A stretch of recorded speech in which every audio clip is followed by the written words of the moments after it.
大家好，今日同大家講一宗喺九龍灣發生嘅恐怖車禍。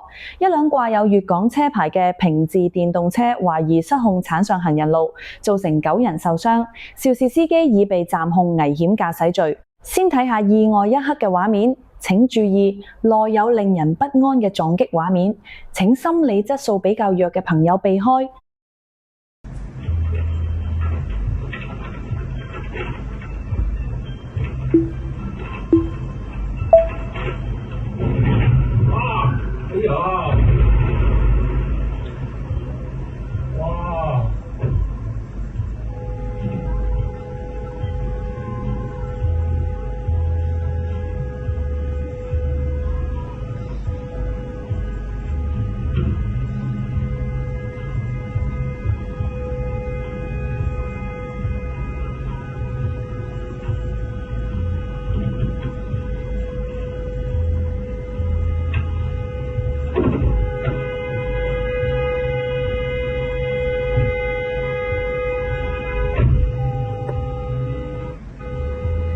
事發喺3月16日中午時分，一輛中港車牌嘅銀灰色平治電動車沿林興街東行駛至美羅中心2期停車場出入口。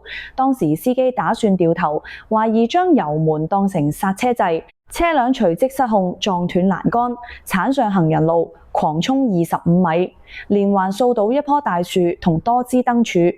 多名途人走避不及被撞，受傷倒地。事故共造成9人受傷，包括7男1女途人，年齡介乎18至57歲，分別頭部、手腳及身體不同位置受傷，全部清醒送院。當中4人傷勢較嚴重，其餘4人情況穩定。至於私家車上嘅女乘客係75歲姓林嘅女士，同75歲姓郭嘅男司機係夫婦。林婦懷疑因冇佩戴安全帶，喺撞擊力下被拋出車外，頭部重創昏迷，先被送往聯合醫院搶救，其後再轉往伊利沙伯醫院留醫，目前情況仍然危殆。涉事嘅75歲姓郭男司機並無受傷，事後通過酒精呼氣測試，亦冇藥駕跡象。警方經初步調查後，以涉嫌危險駕駛引致他人身體受嚴重傷害罪將佢拘捕，並以暫控一項罪名。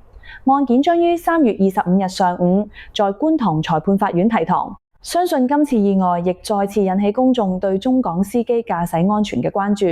香港接近每隔1-2星期就會有中港司機喺香港出車禍，究竟係咩原因導致車禍頻繁出現？大家又點睇呢件事？